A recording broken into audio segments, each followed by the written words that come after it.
Hello, Bloomfield Hills community. This is Dr. Hart-ley. I am proud to be a Blackhawk, and this is the Hart-ley Beat.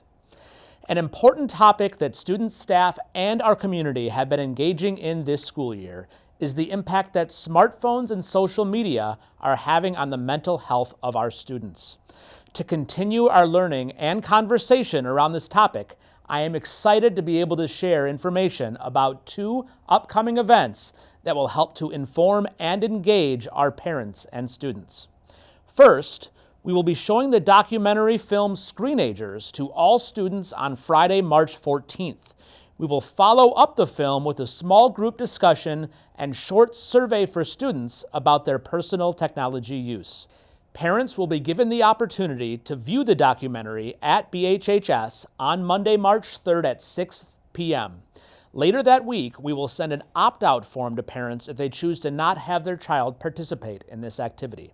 Second, and perhaps most exciting, we would like to invite you all to an upcoming event. On Saturday, March 15th, we will be hosting a parent workshop titled Raising Healthy Teenagers: How to Support Your Children in the Digital Age. Check-in for the event will be at 8:30 a.m., and the program will begin in the auditorium at 9. Followed by breakout sessions led by our keynote speakers and BHS staff. Keynote speakers Nicole Runyon, LMSW and author, will be leading sessions that will help provide parents with the tools and information they need to support their children. Katie McPherson is a longtime educator who currently works for Bark Industries. She will be discussing the stressors that our students face and how we can take action to support their health and growth. Please see this website for more information and to register for this important workshop. We hope to see you there.